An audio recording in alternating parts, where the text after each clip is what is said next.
नमस्कार, मैं हूं राहुल शर्मा। आप देख रहे हैं एसपीएन 9 न्यूज। स्वागत है आपका हमारे इस खास प्रोग्राम में। प्रोग्राम की शुरुआत बंगाल चुनाव से। इस वर्ष बंगाल में विधानसभा चुनाव होने वाले हैं और चुनाव से पहले राजनीतिक पार्टियां जो हैं वो चुनाव जीतने के लिए तमाम तरह की कोशिशें कर रही हैं। लेकिन इस बार मैं आपको बताऊंगा कि आखिरकार बंगाल का जो विधानसभा क्षेत्र है, जो स्थानीय सीटें, वो क्या कहती है, उन सीटों पर किसका कब्जा हो रहा है और उन सीटों पर नुकसान किस पार्टी को हो रहा है। अब आप ये समझिए, मेरे पास एक रिपोर्ट है। इस रिपोर्ट के जरिए अब आप ये समझिए कि जो मेदिनीपुर विधानसभा सीट है, एक तो वो बहुत बड़ी अहम सीट है और इस सीट पर सबसे ज्यादा फायदा किसको मिल रहा है, ये देखिए। मेदिनीपुर विधानसभा सीट पश्चिम बंगाल के पश्चिम मेदिनीपुर जिले में आती है। भारतीय जनता पार्टी के प्रदेश अध्यक्ष दिलीप घोष पश्चिमी मेदिनीपुर संसदीय क्षेत्र से सांसद भी हैं। उन्होंने ऑल इंडिया तृणमूल कांग्रेस के मानस भुनिया को 88,952 से हराया था वोटों से। मेदिनीपुर विधानसभा सीट से 2016 में ऑल इंडिया तृणमूल कांग्रेस ने जीत दर्ज की थी। मेदिनीपुर विधानसभा अनारक्षित सीट है। साल 2016 में मेदिनीपुर में कुल 85% वोट पड़े थे। 2016 में ऑल इंडिया तृणमूल कांग्रेस से मृगेंद्र नाथ मैती ने कम्युनिस्ट पार्टी ऑफ इंडिया के संतोष राणा को 32,987 वोटों से हराया था। अब आप ये समझिए कि मेदिनीपुर जो विधानसभा क्षेत्र है, जहां से दिलीप घोष आते हैं, दिलीप घोष का विधानसभा क्षेत्र है ये। और सबसे बड़ी बात देखिए, माफ कीजिएगा, संसदीय क्षेत्र है ये। और सबसे बड़ी बात आपको मैं यहाँ बता दूं, यहाँ पर टीएमसी का कब्जा होता हुआ नजर आ रहा है।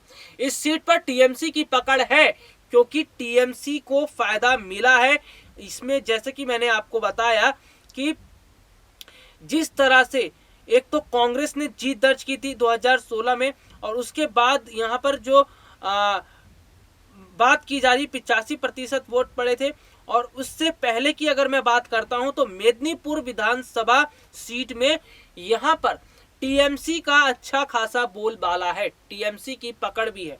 मेदिनीपुर विधानसभा सीट से बीजेपी उम्मीदवार तुषार मुखर्जी को पिछले विधानसभा चुनाव में महज 22,567 मत मिले थे और तीसरे स्थान पर थे। और इस विधानसभा चुनाव में क्या बीजेपी अपने हार का बदला ले पाती है, ये देखने वाली बात होगी। और आपको मैं बता दूं कि मेदिनीपुर जो संसदीय ये जो क्षेत्र है, ये अपने आप में बहुत अहमियत रखता है और इस सीट पर टीएमसी का कब्जा है। दरअसल टीएमसी का कब्जा कैसे, इस बात को समझिए। दरअसल टीएमसी की पकड़ यहाँ पर अच्छी है। टीएमसी कार्यकर्ताओं ने, टीएमसी के जो नेता हैं, विधायक हैं, उन्होंने यहाँ काम किया है और इसीलिए टीएमसी की पकड़ यहाँ पर बनती हुई नजर आ रही है। और आप ये समझिए कि पश्चिम बंगाल में कहां कहां टीएमसी की पकड़ बहुत अच्छी बनी हुई है। दरअसल पश्चिम बंगाल में टीएमसी की पकड़ बंगाल के कई स्थानीय क्षेत्रों पर बनी हुई है। कई ऐसे जो विधानसभा क्षेत्र हैं, वहां पर टीएमसी के नेताओं ने जो काम किया है उसकी गुणगान वहां के लोग कर रहे हैं, यानी कि स्थानीय लोग कर रहे हैं। और बंगाल चुनाव की मैं बात कर रहा हूं तो इस बार टीएमसी का पलड़ा भी भारी होता हुआ नजर आ रहा है। दरअसल मैं आपको एग्जिट पोल की तरफ ले चलता हूं, ओपिनियन पोल की तरफ ले चलता हूं। ओपिनियन पोल में यह बात निकलकर सामने आई कि इस बार भी टीएमसी की पकड़ पूरे बंगाल में बनी हुई है और ममता बनर्जी फुल फॉर्म में नजर आ रही हैं। वोटर्स को लुभाने के लिए क्या तरीका अपनाना है, ये बात ममता बनर्जी आसानी से समझती हैं। भले ही बीजेपी ने अपने कद्दावर नेताओं को बंगाल के चुनावी मैदान में उतारा है, लेकिन वो फायदा अभी बीजेपी को नहीं मिलता हुआ नजर आ रहा है जो फायदा मिलना चाहिए था। बीजेपी के कौन कौन से कद्दावर उम्मीदवार हैं जो चुनावी मैदान में हैं, अब आप इसे भी समझिए। दरअसल इस समय बंगाल के चुनावी मैदान में जो जो नेता उतरे हैं, कैलाश विजयवर्गीय हैं, जेपी नड्डा हैं, टीएमसी से बीजेपी में शामिल हुए शुवेंदु अधिकारी हैं, और यहां तक कि आपको बता दूं कि पीएम मोदी का भी दौरा होने वाला है। यानी कि पीएम मोदी भी बंगाल में आ रहे हैं और इससे पहले भी बंगाल का दौरा वो कर चुके हैं। तो यहाँ पर पूरी तरह से बीजेपी ने बिसात बिछा दी है और पूरी तरह से अपने नेताओं को, पार्टी कार्यकर्ताओं को चुनावी मैदान में उतार दिया है ताकि बंगाल चुनाव किसी भी हालत में जीता जाए। लेकिन टीएमसी ने हार नहीं मानी है। भले ही ममता बनर्जी का साथ कई नेता विधायक छोड़ चुके हैं, लेकिन ममता बनर्जी अकेले मोर्चा संभाल रखी हैं। ममता बनर्जी ये बात आसानी से जानती हैं कि अगर मोर्चा ढीला हुआ तो टीएमसी की हार तय है, और अगर टीएमसी की हार तय हो गई तो बंगाल में ममता शून्य के स्थान पर आ जाएंगी, और ये बात बिल्कुल भी ममता को पसंद नहीं है। इसीलिए ममता बनर्जी इस कोशिश में है कि किसी भी तरीके से वोटर्स को अपनी तरफ किया जाए। इसीलिए ममता बनर्जी ने हाल ही में एक परियोजना की शुरुआत भी की थी, जिसमें वो गरीबों को मुफ्त में खाना खिला रही थी। और आपको यहाँ पर ये बता दूं कि ममता बनर्जी का ये संदेश था कि जो गरीब लोग हैं जिन्हें भरपेट खाना नहीं मिल पा रहा, वो यहाँ पर आए, इस परियोजना का लाभ लें और खाना खाएं। यानी कि किसी एक के लिए नहीं है, सबके लिए था, चाहे वो किसी भी वर्ग से हो, चाहे वो किसी भी समुदाय से ताल्लुक रखता हो, वो गरीब है तो वो उस परियोजना का लाभ ले सकता है। यानी कि ममता बनर्जी पूरा समीकरण समझते हुए सभी वोटर्स को अपनी तरफ कर रही हैं। और गौर करने वाली बात जो है वो ये भी है कि इस बार जो बंगाल है उसका समीकरण भी बदल रहा है। दरअसल बंगाल में अभी तक ये देखने को मिल रहा था कि टीएमसी जीतती आ रही थी, और टीएमसी को बहुत बड़ा फायदा विधानसभा चुनाव में अभी तक मिला है।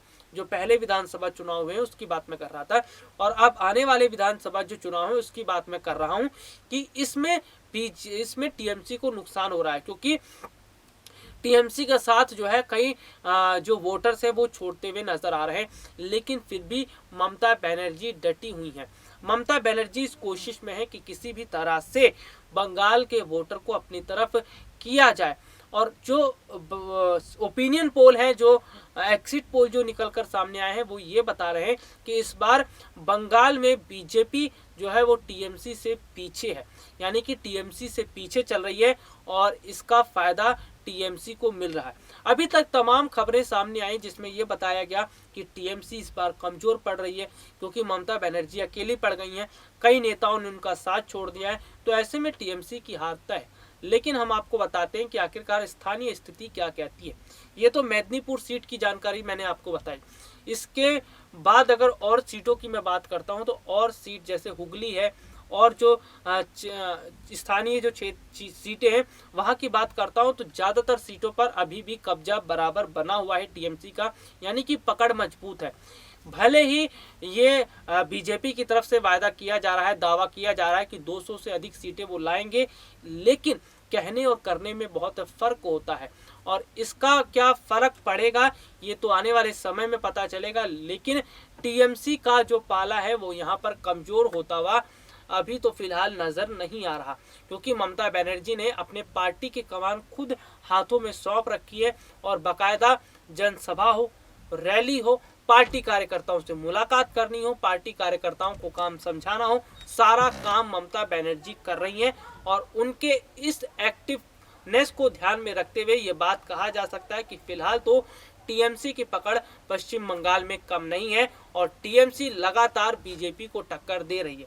बंगाल चुनाव में बीजेपी और टीएमसी के बीच कांटे की टक्कर देखने को मिल रही है, और अगर बंगाल चुनाव में बीजेपी पर टीएमसी भारी पड़ती है तो एग्जिट पोल बिल्कुल सही साबित होंगी। हालांकि एग्जिट पोल का जो दौर है वो भी सामने आ रहा है। धीरे धीरे कई एग्जिट पोल अलग अलग तरह के दावे कर रहे हैं, अलग अलग तरह की बातें कर रहे हैं, लेकिन ज़्यादातर जो एग्जिट पोल है वो ये बता रहे हैं कि इस बार बंगाल चुनाव में टीएमसी को वहां से हटा पाना बीजेपी के लिए इतना आसान नहीं होगा, क्योंकि टीएमसी की जो पकड़ है वो लगातार मजबूत हो रही है, और उसकी पकड़ फिलहाल अभी बनी हुई है। आगे क्या स्थिति होगी ये हम आपको भी और जानकारी बताएंगे। फिलहाल के लिए आज मुझे इजाजत दीजिए। नमस्कार।